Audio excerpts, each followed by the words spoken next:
Linear Algebra, Math 2331.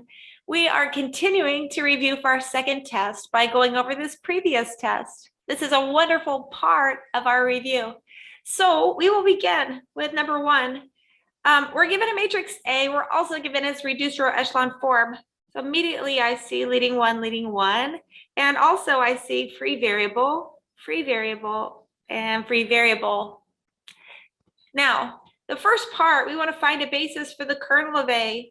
Well, I've already labeled the reduced row echelon form. So you see x2 would be, say, T, and then x4 is R, x5 is S.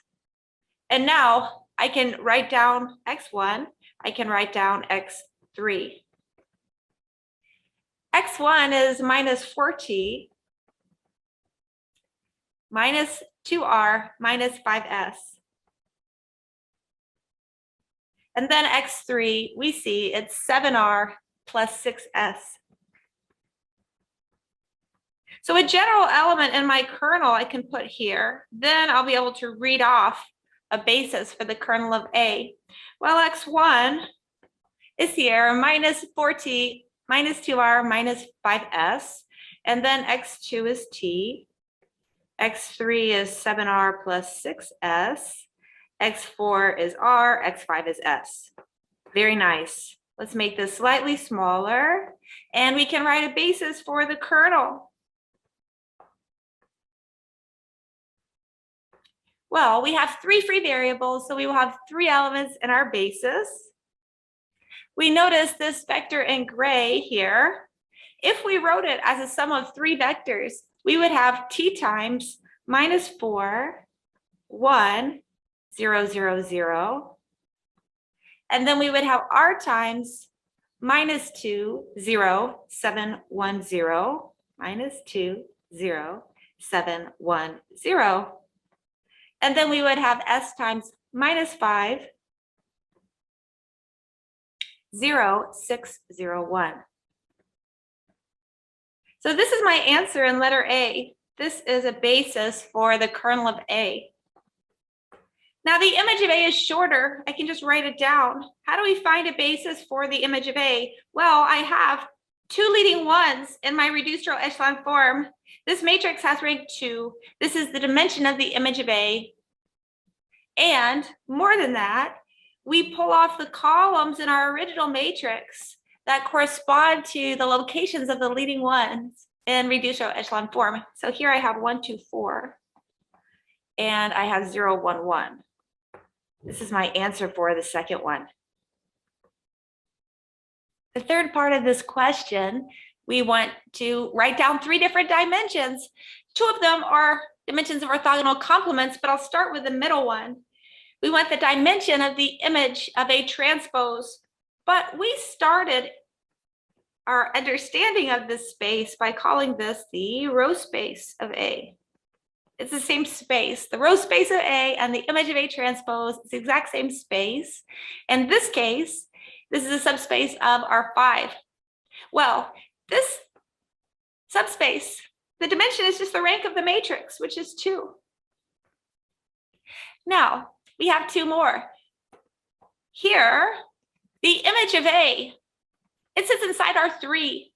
And the image of A has dimension 2. And so its orthogonal complement has dimension 3 minus 2, which is 1. Now, last one, we want the dimension of the orthogonal complement of the kernel of A. Well, we've already written this down because this is just the row space. The orthogonal complement of the kernel of A is the row space of A. Has dimension 2. But if you didn't remember that for this problem, you'd be okay, because you see the kernel of A sits inside of R5 and has dimension 3. So its orthogonal complement would have dimension 5 minus 3, which is 2. The fourth part is the image of A equal to the image of the reduced row echelon form of A for this specific matrix. Well, generally the answer is no, but for this specific matrix, the answer is also no. And so let's explain. The answer is no. They are both two-dimension. They both have dimension equal to the rank of the matrix, But in this case, I will write it this way. The image of the reduced row echelon form of A, well, I will just write it this way, does not contain. Let's find something that the image of A contains. Well, let's just take the very first element in our basis. This 1, 2, 4. Now, why not? You see, we get all linear combinations of the first two columns. In particular, everything in the image of the reduced row echelon form has a 0 in the third coordinate, so it does not contain this element. Number 2, we are given 3 vectors. We're told they form a basis, B, for the vector space W. Well, here, W is just R3. We have 3 vectors in R3. But in any case, we want to use the Gram-Schmidt process on this basis to find an orthonormal basis. But as I look ahead, you see I also want Qr factorization. So I will keep track of things as I go about the Gram-Schmidt process. The first step, well, let's calculate the length of x1. This is the square root. We have 1 plus 1 plus 4. So this gives me a square root of 6. Okay, let's highlight this. This is going to be an entry in my matrix R. Now U1, my first column of the matrix Q, or the first element of this new basis, we just take x1 divided by its length. So I will have 1 over the square root of 6, 1 over the square root of 6, and 2 over the square root of 6. Well, the next step, we want to calculate the next direction, which is this, okay? It's the component of x2, which is perpendicular to the line spanned by u1, or equivalently the line spanned by x1. So we take x2, and then we subtract off x2 dotted with u1 times u1, okay? So we can write these vectors here. Well, u1, I'll just copy this. There's vector u1, and vector x2 is -3, -3, -3. Now, what is x2 dotted with u1? Well, I have a square root of 6 in the denominator. And then, well, I just have -3, -3, and -6. So what is this number? In fact, I'll write it underneath because I'm going to need this. We have -12 divided by the square root of 6. Okay, so this is another number. I will highlight it. That will go in my Qr factorization. Well, if I combine, okay, my first vector I'll leave alone. Now, you notice this and this becomes a plus. I have a plus, but then also, if I look at this square root of 6 and another square root of 6 will give me a 6 in the denominator. So I'm really just multiplying each entry of this vector by 12 over 6, which is 2. So here I have 2, 2, 4. My answer here is -1, -1, and 1. Okay, so this is my next direction. Next, I will calculate the length of this vector because I need to normalize. So far, I have the right direction, but this vector is not unit. But you see, this length is the square root of 3. So this will be, well, this will be another entry. This entry will go along the diagonal in my matrix R. So I'll highlight it. But now I also have U2.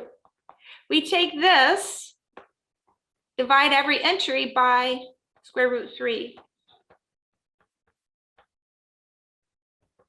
The third part of this process, we need to calculate the direction of the next vector.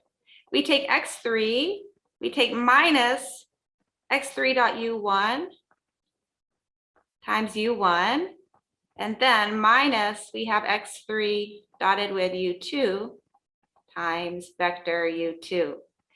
So x3 is 208. We can write this part down. This is 208. Now I can just copy and paste my u1 and u2. Then I will take the dot products. Well, when I take x3 dot u1, you see I'm going to have a square root of 6 in the denominator. And when I take x3 dotted with u2, I'm going to have a square root of 3 in the denominator. So what do I get here? x3 dotted with u1, we are taking the dot product of this vector and this vector. You see that if you take the integer part, we get 2 plus 16.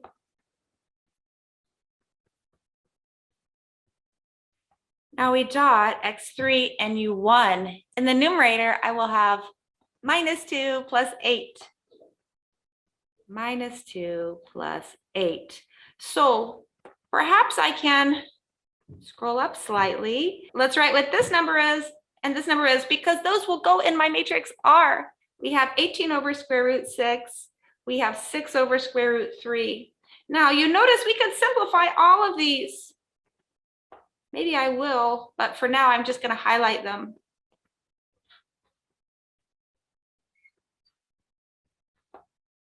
Well, let's simplify this and this before I try to add these 3 vectors, just to minimize my possibility of mistakes. So with this being 18 over the square root of 6, if I pull a square root of 6 out here, I get 18 over 6, which is 3. So I'll keep my minus sign here, but then each integer I'm multiplying by 3. So this is 3, 3, 6. Okay, let's move on to this one. Well, I have 6 over the square root 3, and if I pull this square root 3 out, I would have 6 over 3, which is 2. So I'll leave the minus sign there also, it's fine, but then I'll multiply each of these by 2. Minus 2, minus 2, 2. Now this looks a lot less intimidating. I can add these 3 vectors. So you notice I have 2 minus 3 plus 2. That's 4 minus 3, or 1, in the first coordinate. Then I have minus 3 plus 2, which is minus 1.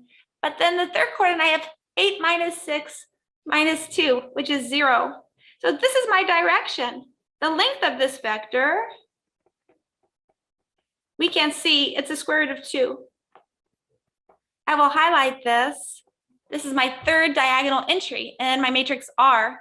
But then my final U3, we can put here. We just take this vector, 1 minus 1, 0, and divide by the length. So we have 1 over the square root of 2, minus 1 divided by the square root of 2, and then 0. Okay, so maybe I will underline here, here, and here. Those are my 3 elements of my new basis for this first part of this problem. Now, second part, we want to find the Qr factorization of this matrix. You see, we've already done everything. So all I need to do, my matrix Q will have U1, U2, U3 as columns, which is here. Now matrix R, we could either calculate Q transpose A, but because I've highlighted everything, I have everything I need to fill in the matrix. So along the diagonal of R, we have the lengths. Let's go up. They're highlighted. Will be square root 6, square root 3, and square root 2. We put these along the diagonal. Square root 6, square root 3, square root 2. R is upper triangular, which means all of those entries are 0. Now, maybe I will simplify these. If you multiply by square root 3 over square root 3, you notice we just get 2 square root 3 here. And this one, if you multiply by square root 6 over square root 6, we get 3 square root 6. And then finally up here, if you multiply by square root 6 over square root 6, we get minus 2 square root 6. So that's how I'm going to leave them. Although if you leave them with square roots in the denominators, it's perfectly fine. So let's put those in. So the first one gives me the 1, 2 entry, minus 2 square root 6, minus 2 square root 6. And then the 1, 3 entry comes from x3.u1. That's 3 square root 6. And then the 2, 3 entry comes from x3.u2. It's 2 square root 3. This is our final answer. We have matrix Q and we have matrix R. All of the calculations were done in the first part though. We just had to fill in the matrices the right way for the second part of this question. Well, we have made it through the most calculation heavy part of this exam. So everyone take a deep breath. Then we will move forward. The next question has multiple parts. We want to answer each part and explain the reason. This is really important for our understanding of the concepts of linear algebra. The first one, the answer is yes. It's asking us, is this set a basis for R3? So there are multiple ways we could explain this answer. One possibility is I can put the vectors as columns in a matrix. Okay, so this would be square root 3, 0, 0. And then we have 2, 1.1, 0. We have pi, 3, 5. And I don't need to do any row operations, but I can notice that the rank of this matrix is 3. Well, it's also 3 by 3. And so this says that A is invertible. One of the many characterizations of having an n by n invertible matrix would say that the columns form a basis. This is one way to describe.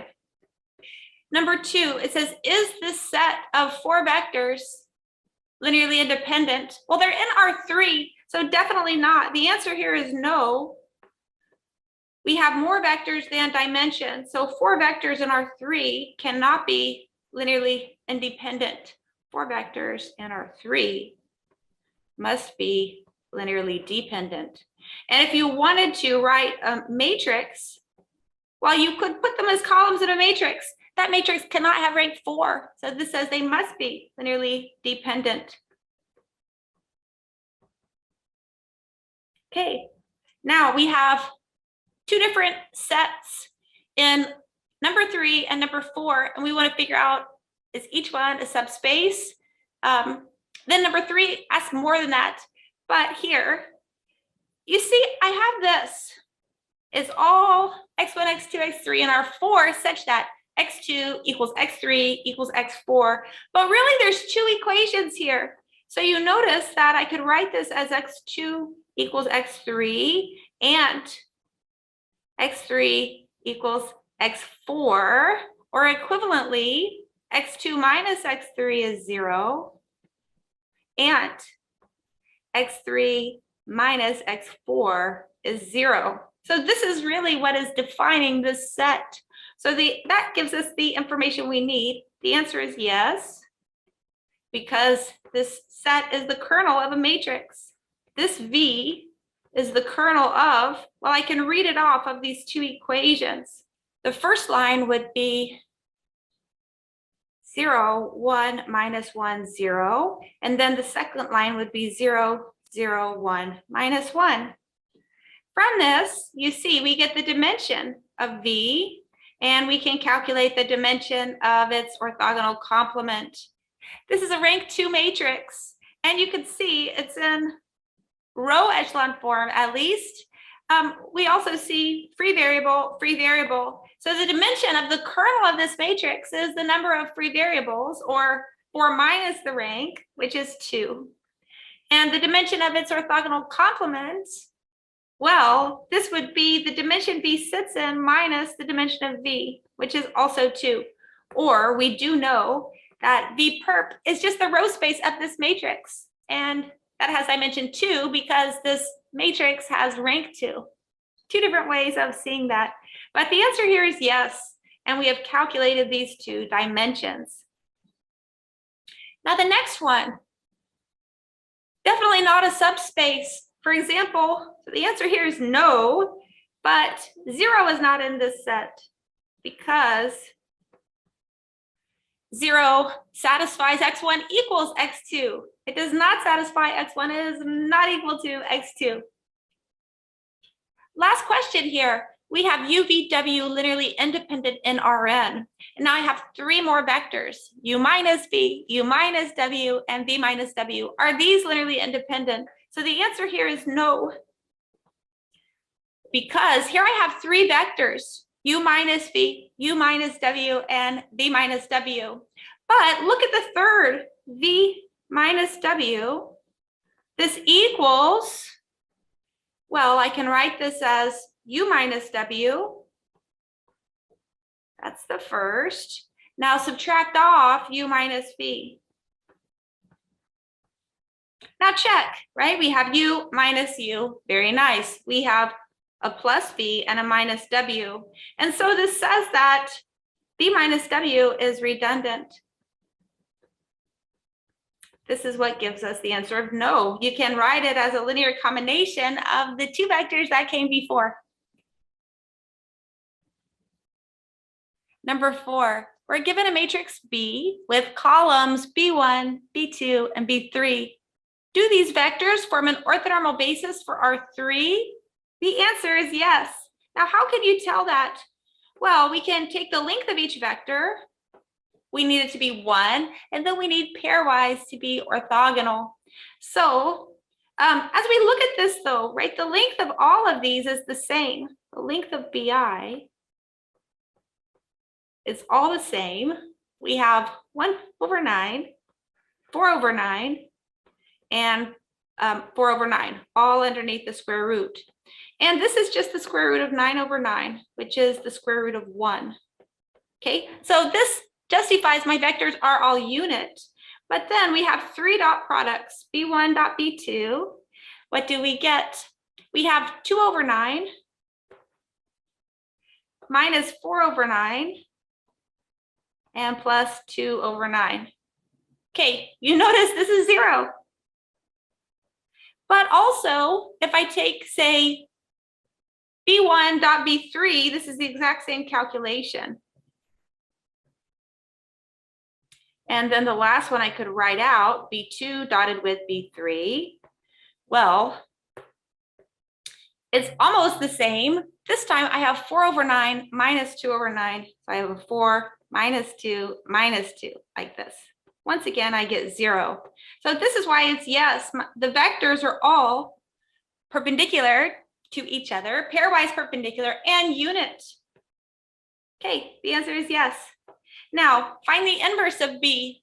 Oh goodness, if this was not an orthogonal matrix, you could not do this in this space. We had that on test 1, where we'd have to put matrix B, augment with the identity, and start performing row operations, right? But the good news is, this is an orthogonal matrix. So B is an orthogonal matrix, which means B inverse equals B transpose.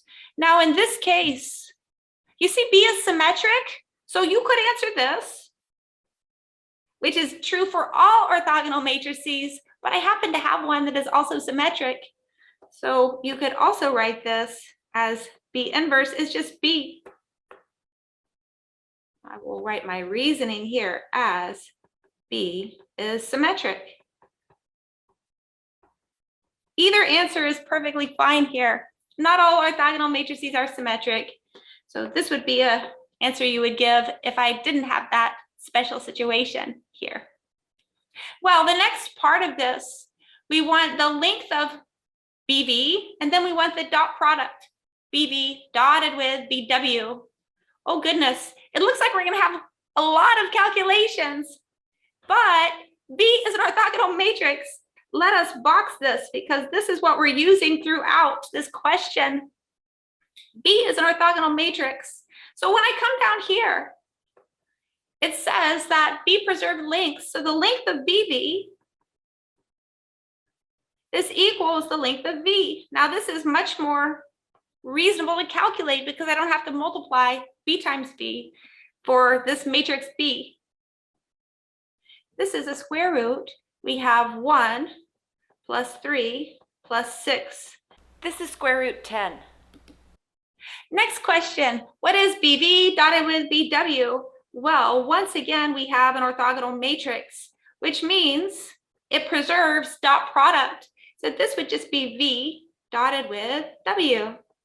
And you notice what we get, we have 2 minus 3, and then plus 0.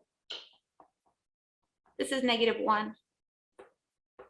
This question was really great because it looked like we were going to have tons of calculations, but the reality was we used orthogonality to answer the questions quickly. Number 5 is the true-false question here. And I definitely want to do more than just circle true or false during this video. I would like to explain myself. So maybe I will take a screenshot here. Now here are my true-false questions, but I have room underneath to explain. So the first question, number 1, it says if V1, V2, V3 are linearly independent vectors in a subspace V of Rn, then the dimension must be 3. Well, this is false. What do we know from this? So I will just say maybe this collection, this may or may not span V. We don't know, it's just 3 vectors. And so in particular, what could we say? The dimension of V would be at least 3. But it may not be equal. Number 2, the columns of any 4x4 invertible matrix form a basis for R4. This is true. So there's not too much to write, but I will say I used this. I used it. I had a 3x3 invertible matrix, and I said the columns formed a basis for R3. That was a reason. But I will just say this is one characterization of invertible matrices.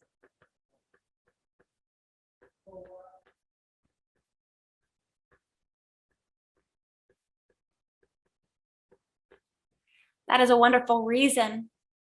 The third one here, this is actually quite tricky, but I will answer it exactly as it reads because that's all we can do in a true-false question. So this reads, we have W1, W2, W3. This is an orthogonal set in R3. Does that imply this is a basis? Well,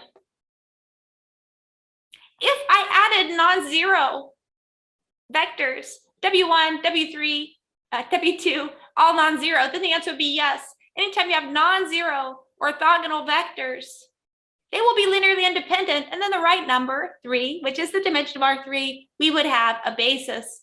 But as I read this, there's no requirement about W1, W2, or W3 being non-zero. So the answer here is false. And I can give an example here. Let's take the 0 vector and E1 and E2. Take these 3 where I'm considering this sitting inside of R3. Well, this is not a basis because it does not span. I mean, it's also not linearly independent. That one was, I think, the trickiest one of these 6. Next question, number 4. We have, this is rank nullity. We have a 9x5 matrix with rank 5. Is it the case that the dimension of the kernel is 4? This is also false. It is the number of columns. So we have 5 columns. We would know the rank of A plus the nullity, which is the dimension of the kernel of A, would equal the number of columns, which is 5.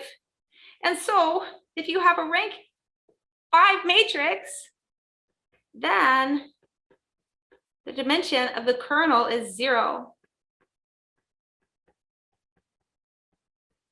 It is not 4. Number 5, if A is the matrix of orthogonal projection onto a subspace V of Rn, then the kernel of A is V. This is false. Well, the general statement, let's see, it would be the image of A. That's V. That's what happens when you project onto subspace V. But also, I will just say the kernel of A, this is the orthogonal complement of V. The last one, 6. If A is any 3x4 matrix, then A transpose A is symmetric. This is true. In fact, we can justify it. I will move down just slightly. It doesn't really use that A is 3x4. We just need any matrix. Can be n by m.